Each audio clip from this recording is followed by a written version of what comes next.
You need to remember that everything is just a step onto the next. Plus, and this is a huge reminder from me to you personally, when do we ever, quote, get there and feel like, okay, now I'm done? I don't think we ever do. I think we're always pushing the limits of what we want and strive for. That changes. It looks different at different stages in life, which is why there's really no merit in feeling hate or negativity towards where you are right now, because it's just a part of life. It's a part of your journey. Welcome to The Balance Theory, a podcast aimed at arming you with tools and tips so that you are well equipped to not only identify and define, but own your own definition of balance. I'm your host, Erica, and thank you for joining me today. Hey Balancers, and welcome back to Monday Muse 17 of the Balance Theory podcast. If this is your first time tuning in, you've stumbled across our first episode of the month. So we have a solo episode by yours truly at the start of every month where I get to share a topic, thought, something that's been on my mind that I think is really pivotal to all of our balance. And then the rest of the month, we have obviously all of our incredible guests on just to keep things interesting. And I know you guys love these episodes where we really do some practical work on fine tuning and working towards that balance, which obviously is an ongoing effort. But thank you and thank yourself for turning up today, for tuning into another episode, for really making the commitment to grow, learn, and better yourself in all your areas of your life. So whether you're running, walking, doing the housework, laying down and chilling out, I want to thank you for choosing to spend your time with me. And it's been another week of incredible reviews. You guys really don't know how much it makes my day when I see them, read them, get the little notification that a new one has popped up. So I really want to thank everybody that's taken the time to leave their thoughts on Apple Podcasts. And I just wanted to share a really beautiful one from a listener called Ambi. It says, life-changing. Thanks to Erica, I have found a podcast that equips me with new pieces of information that have truly changed my life. I love learning from her guests and finding ways to improve my routine.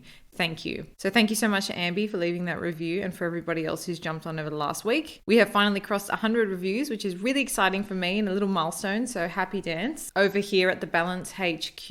And I look forward to reading all of your thoughts. Now, I just wanted to share a little story from my last week that I thought was very cute, hilarious, but had something very mature to share with us all. So my partner and I were at a family friend's for dinner and they've got two small kids. And we were just playing with them. The youngest was maybe 3. My partner and I can both raise one eyebrow at a time. We think it's our fun little party trick. Anyway, we were doing it with this kid and we said, oh, you go, you try and do it. And he looked at us, sort of crossed his arms and he said, what's the point?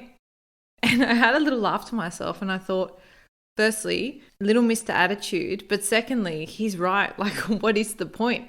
But what that story, I guess, serves to show is that element of curiosity, of questioning things, and really just having a think about why you're doing what you're doing. That might be a little bit of a stretch of that story for you, but I thought it was very cute that he thought to ask us, what's the point of doing that? And it just reminded me that as adults, we lose that curiosity and that need to question things a little deeper or think critically for ourselves. So that sort of spurred a little bit of what I'm talking about today.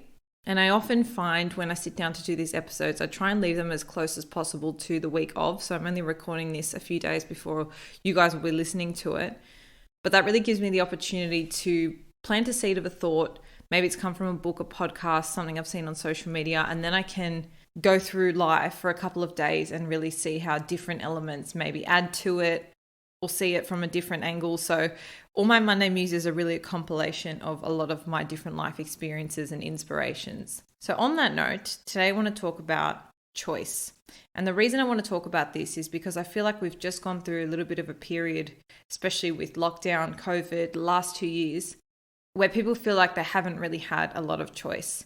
And I know how debilitating and demotivating that can feel. But I did want to take this opportunity to remind you all that you have a choice in absolutely everything.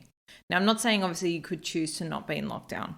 But what I'm saying is with what's within your control and how you react to situations and how you adapt and pivot is all a choice that you have.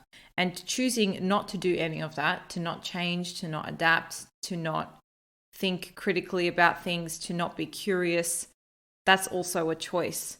And I think there's a really subtle power in accepting and acknowledging this concept. So let's make this a little bit more practical. You might feel like right now, maybe you're in a job just because you need to be in it.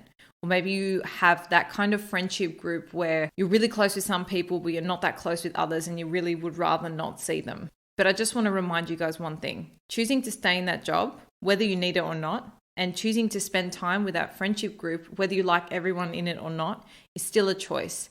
And here's why it matters to own this. So say you're feeling a bit stuck right now, exactly like what I said. You don't really have much wiggle room to make big changes. There's a good reason you are where you are. The why or purpose, the way we connect to things, that changes absolutely everything.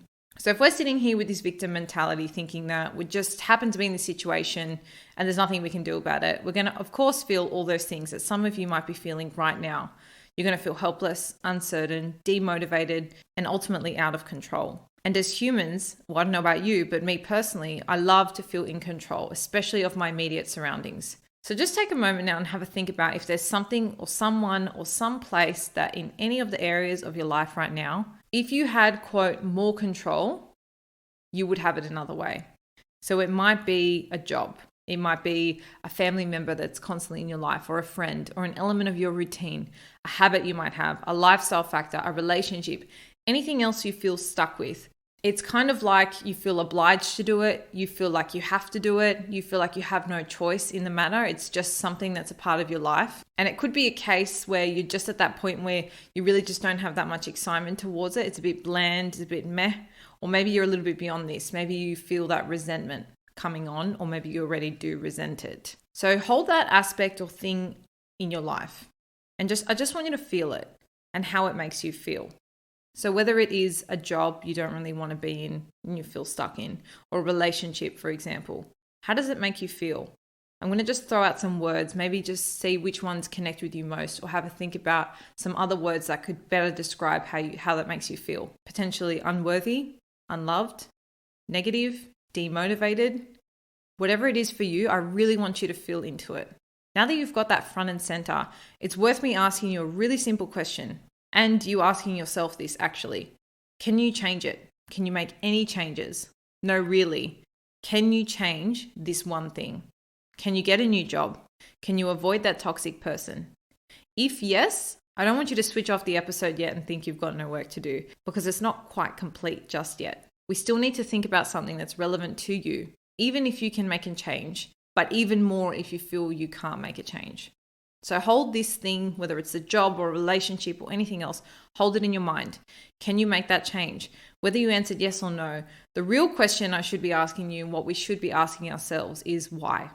Why is this thing in our lives right now? So if you are in a job that isn't really fueling you personally, or for whatever reason, you're just not feeling it, what is it giving you?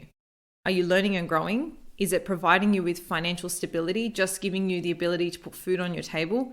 Is it just a ladder to the next step? Maybe you're just ranking up some experience. What about maybe a toxic friendship? Maybe it's those additional people that when you're in a big group, you really feel their energy, they're a bit negative. You really wish you didn't have to see them. Well, you could choose to only see the people in that group you like, but that makes the group events like the birthdays and other group gatherings a little bit awkward and really unavoidable. So you feel a bit stuck, right? But what if we reframe this whole situation? I'm sure each person is coming to that group with people that they're close with and people that they're not. Maybe that those individuals that you find a little bit toxic feel exactly the same way about you. My point is that everything has its place. And if we can't change it, it's there for some purpose. For example, in this situation, maybe the whole group doesn't get on, but it's the combination of all those people that act like puzzle pieces. So obviously you're going to have pieces on opposite ends of the puzzle that don't necessarily connect with each other, but together they create a whole thing that comes together and has regular events. So just remember, things are always there for some purpose. And I think if we start to shift how we view things, it can really alter our perception of what we can change or not, and where we have room to make decisions and not. So let's just take a minute here. Rather than keep on focusing on what this thing isn't doing for you, this friendship group isn't serving me, these events are toxic, this job is not giving anything from me, it's just taking away from me. Why don't we just for a moment ask instead, why is it in my life? What is its purpose? Kind of like the story I told at the beginning, what's the point? Could it be life maybe showing you something you don't want? Or you just getting a feel for something different that you maybe originally thought was the right thing for you? So that's I guess a little bit more relevant to a job. In either way, you have to go through these experiences to know that you don't vibe with certain types of people, that role isn't really suited for what you want or where you're pivoting in your life. Maybe, as I said before, it's sort of like the ladder to the next thing. Even in the friendship group or family situation, like maybe one conversation, one interaction will just pivot you onto the next thing. And that's all that this part of your life, quote, serves you for. I bet if you look back at previous jobs you've had or even relationships you've had, you'll be able to answer the question of how did it serve me? Even if at the time it wasn't apparent. And let's be honest, most of the time in the moment, it's absolutely not apparent. But I want you to remember this. It might not be clear to you right now, but it will become apparent in the future. Maybe you'll cross paths with somebody who has that exact personality later down in a professional setting, and you'll know how to set your boundaries with them because you've got that experience now within this friendship group. Or maybe this particular role, you'll meet someone who knows somebody else that will then lead you on to the next role that you're going to love even more. You need to trust the journey. Alternatively, it might be already abundantly clear to you. For example, is it purely financial stability for now or checking a box until the next opportunity comes around? There's a really strong similarity I see in the two. The two being whether you see the purpose of what's happening right now or not. And that is an element of gratitude. And I absolutely promise you, it is so hard to feel genuine resentment or distaste when you're in a state of gratitude. And I don't mean write 3 things in your journal every morning and get on with your life.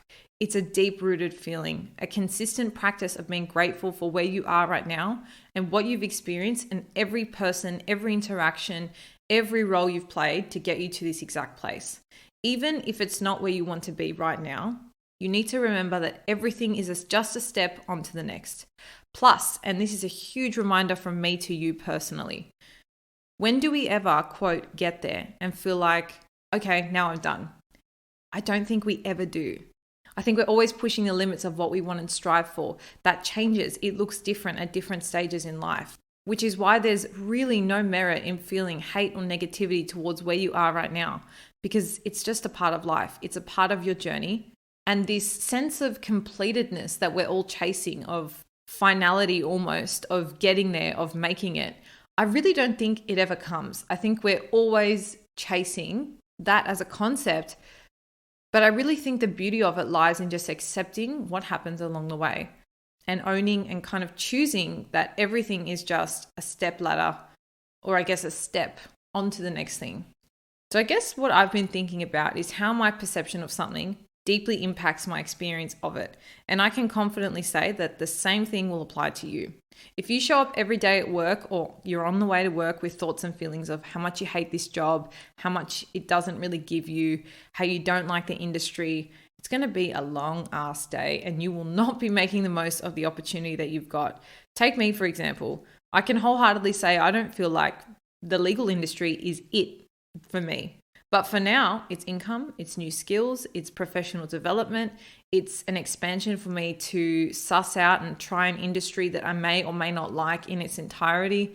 And one day, if I'm not in the space, I can at least look back and say I gave it a crack and tried things as much as possible, because I've already accepted that this is where I'm at right now, and I'm grateful for what it is giving me, rather than focusing on the fact that I would rather be doing something else. I'd rather be doing the podcast full time. I'd rather be running my e-commerce business. If I continue to focus on that, it's going to be a really negative experience for me. So why not have a look at what I can be grateful for in my current circumstances?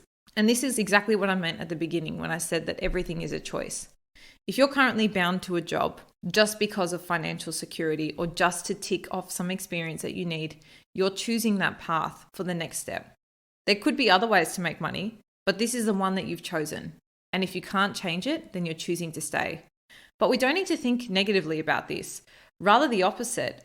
I want you guys to really own your decisions. The risk of not doing that is feeling completely helpless and total resentment towards your current situation. When you take a moment to think, okay, I'm accepting that I am choosing this in my life right now. And a reminder here that that's an active choice. It doesn't have to be that you've gone and changed 100 million things. Everything you've got in your life right now, or your routines, your habits, things that you do every day, people you see all the time, you're choosing that in your life right now. That's when you can tap into gratitude and inner peace towards it, because you're accepting it for what it is and owning that that's a decision you've made. If not, you're really at the mercy of whatever happens around you, and you're going to constantly be waiting for something external to change your circumstances. And it's really hard to be grateful for something when you don't know why it's in your life. You don't have any interest in connecting with the purpose of it, or looking into or being curious about why it's serving you. So let's go back to the example of a friendship group, because I feel like this is a really common one, and feel free to sub this out for like your family events as well if you find you have a few family members that are a bit toxic. So I feel like a lot of these situations really are inevitable. And so you're sitting there thinking, okay, Erica, I don't really have a choice if I am going to go to my grandma's birthday and all my other cousins are going to be there because that's my grandma's birthday.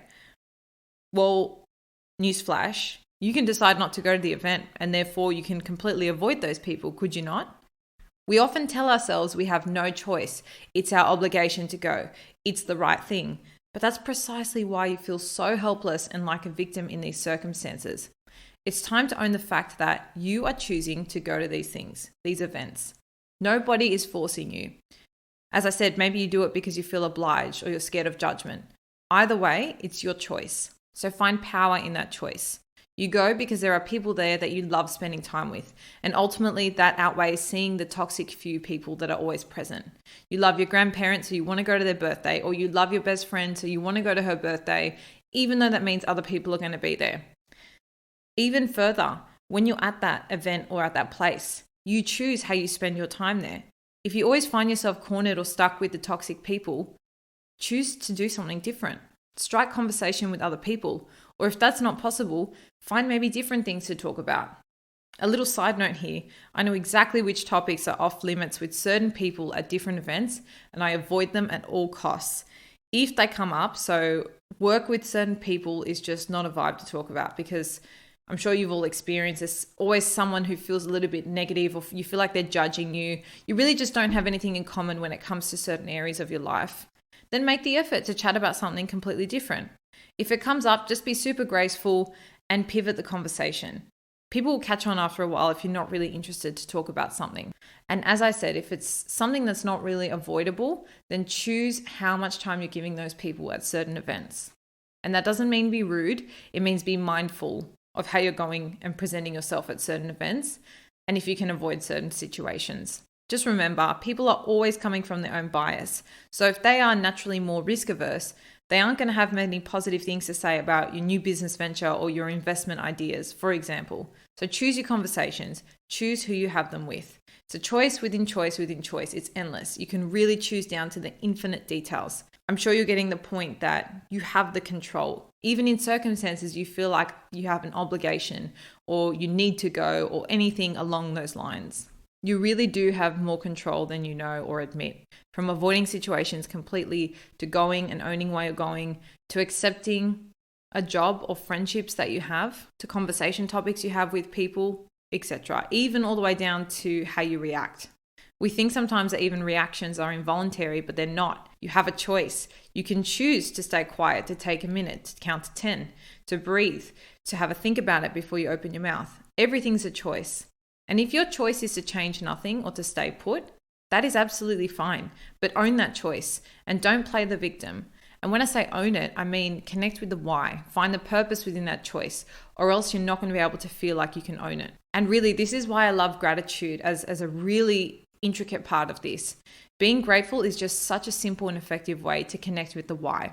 If you just have a think about elements in the world like the sun and the rain, your able moving body, your loved ones, it's really easy to think instantly why those are in your life and why you're grateful for them. But it's not that simple for some reason when it comes to more challenging things. I did do a Monday Muse, I think it was Monday Muse 9, on why we generally find gratitude hard. So if you're interested in this and it's something you do want to further in your life, I definitely recommend checking that out. I'll pop a link to it in the show notes below for anyone that's interested and may have missed it. But one of the things I didn't really go into in that topic was discussing gratitude for more challenging and difficult things.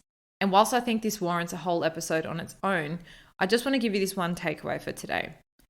Everything serves a purpose, and once you can identify that and be grateful for it, your demeanor towards it will change, and you'll start to feel like you can really own your decisions, even in situations where you feel like you had no say or you were obliged or forced due to your surrounding circumstances. So that being said, I did want to taper off with a comment about the quality of our choices or decisions.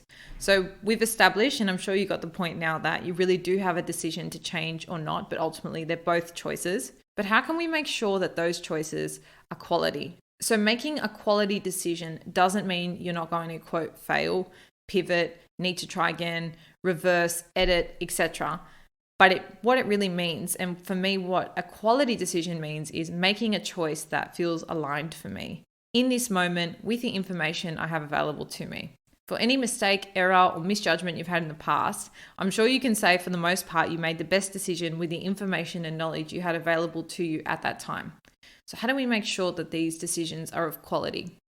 Well, my first tip would be try not to make the, quote, perfect decision.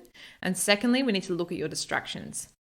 A good decision maker, note I don't say a perfect decision maker, should take into account the relevant information and ignore the distracting information. So notice what your distractions are and the weight that they play in your decisions. If you're in a position where you've listened through to this point of the episode and you have that one thing in your life that you wish you could change, but you find yourself saying that you can't, and you're finding it really difficult to reframe and find that gratitude and find yourself owning that choice to stay or not change, then potentially, and I want to put this to you, potentially you are making that choice based off a distraction. And that would be what somebody else wants, what you've seen on social media, what you think you should be doing, etc. If this is the case, of course, it's going to be so difficult to make this personal, to find an intricate link or purpose to it. It's not your decision, and it is never going to be if it's made off a distraction. These distractions really take us out of what we truly want, and they make other things priority above and beyond ourselves. So this is something worth considering if you still find it difficult to integrate that gratitude piece or connect with the power and choice to stay in a certain situation or not make any change if you're really feeling you would like to. And in fact, maybe looking at your distractions will actually give you some evidence as to where your purpose really sits. So if you're giving into a distraction of maybe what your parents want or what you think you should be doing, then you have to ask yourself, does it truly satisfy you that you've ticked that box, that you've satisfied your parents, that you've gotten married, had kids, and lived in the neighborhood, bought a house, whatever you think is ticking a box? There's nothing wrong with that, and I'm absolutely not berating that. That's just your decision to stay or continue something because of something else, or maybe because of a distraction that maybe isn't exactly what you want. And you probably have your reason for doing so, and that is your why. So connect with that as your decision. If you find your choices have been made due to third-party things outside of yourself, which I kind of call them as distractions.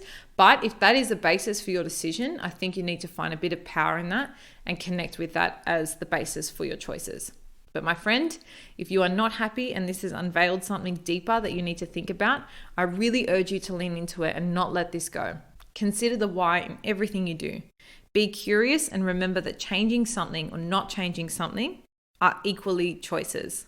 We have so many in everyday life. And the beauty of this is we have the power to make them or not make them.